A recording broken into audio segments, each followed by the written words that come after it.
The Lincoln's Casket Enigma. What I witnessed inside Abraham Lincoln's casket upended everything I thought I knew about history, and even about myself. Have you ever stood in the presence of true greatness, hidden quietly in the shadows? As a young cadet, that's exactly what I did, silently observing America's most revered yet controversial leader during his final, turbulent years. But could I have ever imagined the dark truth that lay hidden beside him for decades? Now, as I write these words, my hands tremble, not from age, but from the crushing weight of secrets discovered on that day in 1901. Invited to witness the reopening of Lincoln's coffin, how could I have foreseen that my life would unravel so dramatically, consumed by whispers of conspiracy, betrayal, and fear? I became more than just a passive witness to history. What would you have done, stumbling upon cryptic messages concealed beneath the lining of a coffin that was never meant to be reopened? These secrets thrust me into danger, paranoia, and the terrifying realization that powerful forces would do anything to silence the truth. For reasons I'm sure you can guess, I cannot reveal my real name. My life, even now, hinges upon anonymity. Yet, this story demands to be told, a story that will challenge everything you believe about Lincoln, the Civil War, and the delicate fabric that holds our history together. This is my testimony, my confession, and perhaps my final act. Are you truly ready to face the truth? In late 1863, I was just 18, plucked from West Point's ranks for a mysterious assignment at the White House. What would you feel if suddenly entrusted with the most confidential duties in the nation, serving directly under President Abraham Lincoln? My initial excitement rapidly turned into awe, even dread, as I discovered the immense weight of my responsibilities.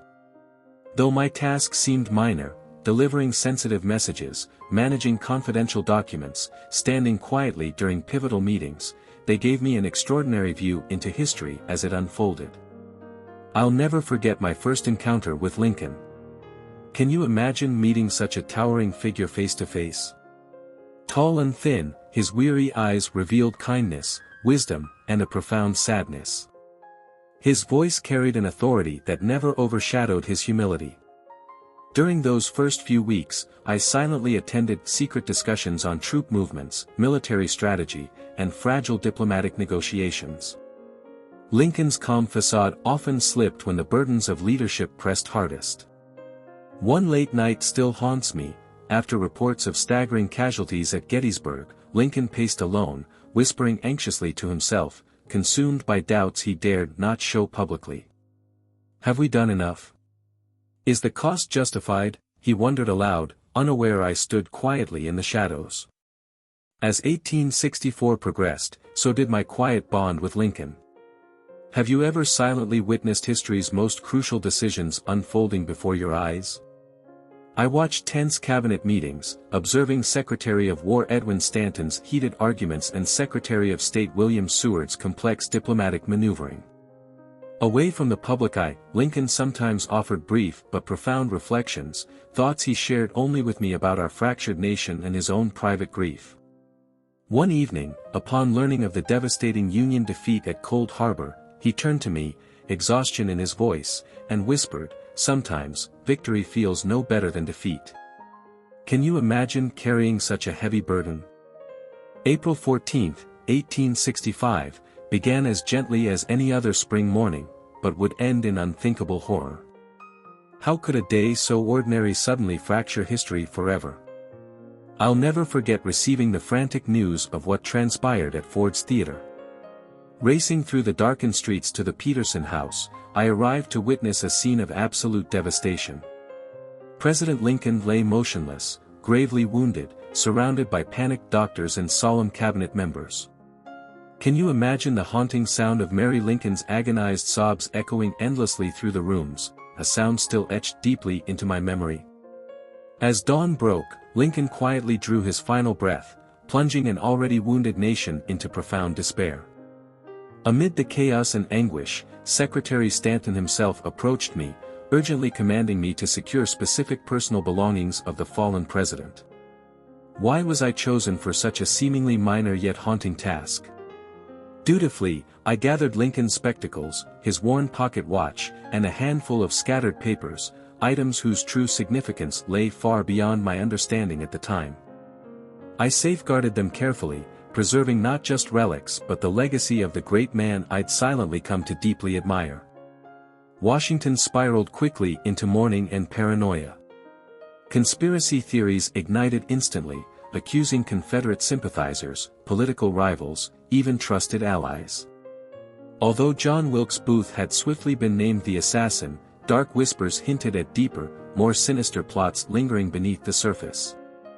Yet, in those bleak days immediately afterward, who had the strength to consider hidden truths when grief consumed us all?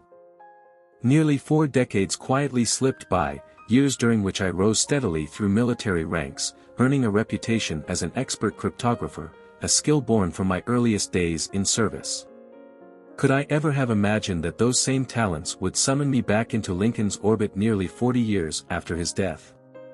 Then, in early 1901, an unexpected summons arrived, calling me urgently to Springfield, Illinois. Could it truly be coincidence? Officials, troubled by relentless grave-robbing attempts, had discreetly decided to reopen Lincoln's casket, needing absolute assurance that his remains lay undisturbed. Arriving silently at Lincoln's tomb, chosen for my past connection to the great president and my trusted reputation, I stood once more at the side of his coffin. As the lid slowly opened, profound reverence mingled with sorrow swept over me. How would you feel, gazing upon the remains of a man whose memory you'd quietly carried for decades? When officials briefly stepped away, granting a moment of private reflection, I seized the chance to return Lincoln's pocket watch, the treasured heirloom I had guarded all these years. But as I carefully lifted the casket's lining to place it gently inside, my fingertips brushed against something hidden. Papers, carefully concealed beneath the fabric. Why were they there? Pulse quickening, I discreetly withdrew them. At first glance, the papers seemed innocent enough, yet as I examined them closely, intricate coded messages emerged. My breath caught as I realized their significance. What secrets could they hold, powerful enough to shake the foundations of history? Sensing immediate danger, I swiftly concealed the pages, politely excusing myself soon afterward. I left that tomb exhilarated yet afraid, haunted by the realization that I'd just uncovered revelations capable of rewriting history itself. Would you have kept those secrets hidden, knowing how dangerous the truth might be? Returning home, I immediately immersed myself in the letters, applying every ounce of my cryptographic skill to unravel their meaning. Have you ever felt that surge of excitement when first faced with a puzzle of profound importance, only to see it crumble swiftly into frustration? Each letter, innocent on the surface, concealed layers of encryption that defied every technique I had ever learned. Soon, excitement turned to sleepless nights spent hunched over a cluttered desk littered with cryptographic manuals, scattered ciphers, and stacks of historical documents. Weeks passed, marked by endless incremental failures that only fueled my obsession. The cipher initially appeared straightforward, merely a substitution cipher, but as I probed deeper, I discovered sophisticated layers of polyalphabetic encryption, complicated further by numerical keys referencing historical dates and significant figures. Had Lincoln himself crafted such a complex system? I was astonished, realizing his intent for absolute secrecy. Determined to break through, I deployed every method learned from years of military cryptography. Would frequency analysis unlock the puzzle? I painstakingly charted repetitions, mapping likely substitutions letter by letter. Progress was maddeningly slow, often dissolving abruptly into nonsense, leaving me utterly defeated yet more stubbornly resolved each time. One particularly maddening night, after countless failed attempts, I nearly abandoned the task altogether. Exhausted and beaten down, I slumped into my chair, blankly staring at Lincoln's pocket watch resting on my desk. Its ticking mocked my failure, reminding me relentlessly of time slipping away. Yet, in a flash of inspiration born from sheer desperation, I examined the watch closely, noticing tiny, carefully etched numbers inside the casing, numbers I had foolishly overlooked. Could they hold meaning?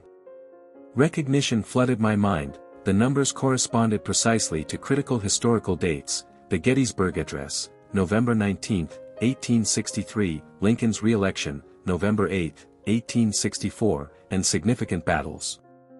Was this the missing key? Revived by fresh hope, I applied these dates as numerical keys to recalibrate the cipher's polyalphabetic tables. Slowly, painstakingly, coherent words surfaced. My heart raced faster with every decoded sentence. Lincoln's voice seemed to rise from those pages, urgently expressing his desperate hope for peace and reconciliation. Yet the first clear revelations stunned me into speechlessness. Lincoln had secretly communicated with Confederate General Joseph E. Johnston, cautiously proposing clandestine peace negotiations to swiftly end the war. Johnston's replies were wary yet receptive, both leaders exhausted by prolonged suffering. Can you imagine the impact? A secret meeting had even been planned for March 1865 near Richmond, one final desperate attempt to halt further bloodshed. My hands trembled as I comprehended the gravity of this revelation. However, my relief was short-lived. Just as clarity seemed within reach, the cipher abruptly changed midway through several letters, a deliberate tactic, no doubt intended to confuse interceptors.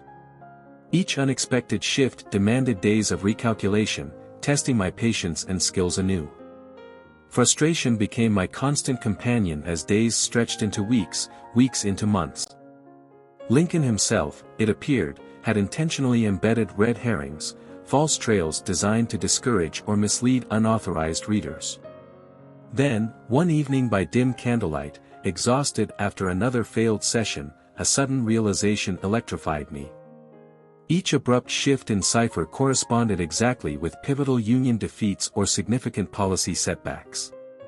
Lincoln had embedded within these letters not only encrypted messages but also a private historical record, a hidden chronicle of his personal anguish, doubt, and strategic desperation.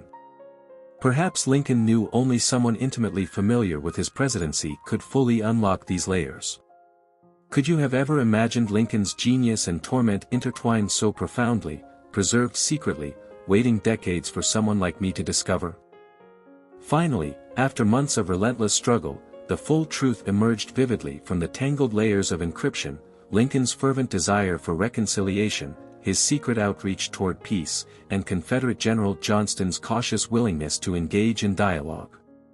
Can you imagine my shock, not merely from the profound historical implications, but from the haunting realization that these crucial efforts toward ending bloodshed had been entirely erased from our collective memory? Yet even as exhilaration surged through me, a chilling sense of unease swiftly followed. Why had these negotiations vanished from history? Who benefited from their suppression? The more deeply I considered these troubling questions, the clearer it became that powerful forces had deliberately chosen silence over disclosure. Had I unwittingly placed myself in the crosshairs of those determined to protect a carefully constructed narrative? Thus, my sense of triumph became clouded by dread and uncertainty. With every layer peeled away from Lincoln's secret correspondence, the danger intensified. These revelations threatened to dismantle accepted truths, and I feared what awaited me for daring to challenge history itself. Now, the letters fully decoded, and their explosive meaning undeniable, I stood facing an uncertain future. Would I dare bring these buried truths into the light, knowing the risk involved? Armed with knowledge that could rewrite history, I hesitated at the threshold, fearful yet determined to pursue the dark, unknown road stretching before me. The moment I decoded Lincoln's secret letters, my carefully ordered world began slipping dangerously out of control. Initially exhilarated by the groundbreaking discovery, my excitement soon gave way to an unsettling sense of dread. Have you ever experienced that nagging sensation of being constantly watched? Shadows around me grew darker, longer, and infinitely more sinister each day. One evening, upon returning home, I immediately sensed something was wrong. A chair subtly moved, papers shifted slightly out of place, a lingering presence that suggested an invasion into my sanctuary. Have you ever felt the panic of discovering someone has intruded into your most private space? Yet whoever had entered was meticulous, professional, clearly sending a warning rather than stealing my possessions. The next day confirmed my fears when an anonymous note arrived, simply stating, "Silence is safety. Disclosure is danger." The implicit threat couldn't have been clearer. Should I give in to intimidation and abandon my search for truth, or risk my safety by pushing forward? Anxiety rose sharply, but so did my determination. Refusing to succumb to fear, I began discreetly investigating who might have benefited from hiding Lincoln's clandestine negotiations. My research soon plunged me into a tangled web of conflicting loyalties and hidden alliances. Could prominent figures like Edwin Stanton, known for sharp disagreements with Lincoln regarding Reconstruction, have deliberately erased this history? What about radical factions within Lincoln's own government, intent on silencing any attempt at reconciliation? Or was it Confederate agents, fiercely opposed to any peace threatening their ideals or influence? Yet every promising lead ended abruptly, records mysteriously destroyed, key witnesses conveniently forgetful or silenced. Frustration mounted alongside my paranoia. Even longtime trusted contacts suddenly distanced themselves, their fearful, cautious glances making it clear they wanted no part in my increasingly dangerous pursuit. It was painfully evident that powerful, shadowy forces were determined to bury the truth forever. Would you persist, knowing the dangers that lay ahead? My breakthrough arrived suddenly and unexpectedly. While searching through restricted military archives, records long assumed inaccessible, I stumbled upon classified correspondence from late 1864. Could you imagine my astonishment upon discovering that these documents revealed fierce internal Union divisions over Lincoln's secret peace initiatives? Far from isolated personal overtures, Lincoln's clandestine attempts at reconciliation were part of broader strategic debates, bitterly resisted by radical factions. Yet, just as I felt poised on the brink of exposing the truth clearly, these vital documents mysteriously vanished overnight from my secure storage. Their disappearance was neither accidental nor subtle, it was another unmistakable warning. Should I have stopped there? Determined not to be silenced, I shifted my focus to Confederate espionage records. To my shock, I uncovered evidence that Confederate spies had penetrated deeply into Union ranks. They had both motive and means to sabotage Lincoln's delicate plans for peace, viewing compromise as surrender. Was Lincoln's assassination a desperate attempt by Confederate loyalists to salvage their honor, or could Northern hardliners, equally ruthless, have removed him to shape America's future according to their uncompromising vision? As my investigations intensified, threats to my life multiplied. One dark evening, narrowly escaping an ambush by masked figures in a shadowy alley, the brutal reality of my danger became chillingly clear. Bruised, terrified, but alive, I realized my scholarly pursuit had transformed into a perilous personal crusade. Would you have continued, knowing every step brought mortal danger? Fearful yet driven by duty, I redoubled my precautions. Meetings with informants grew secretive, conducted in darkness, behind locked doors or in isolated places. Every contact carried the risk of betrayal, trust became a dangerous luxury. With each revelation, my isolation deepened, paranoia settling in as my constant companion. Then came the moment that shattered every simplistic explanation. A trusted colleague handed me a cryptic document containing chilling implications. Lincoln's assassination might have been orchestrated not solely by Confederates or Union radicals alone, but by a sinister alliance between both, strange bedfellows unified only by mutual hatred of Lincoln's compromise-driven vision. Could such collusion truly have existed? The thought shook me profoundly, forcing me to confront a far more disturbing complexity. Yet maddeningly, absolute proof slipped through my fingers.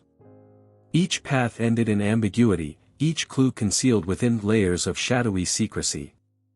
My frustration turned to despair. What good was partial knowledge without certainty? Who truly masterminded Lincoln's assassination remained elusive, protected by powerful interests determined to keep their secrets buried.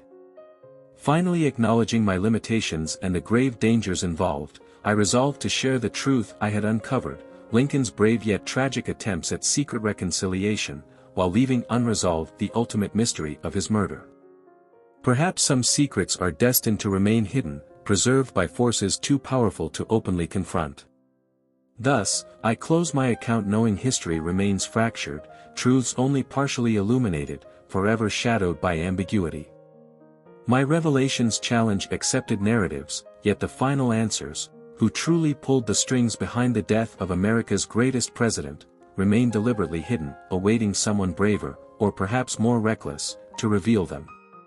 Would you dare pursue such truths, knowing the dangers lurking patiently in the shadows?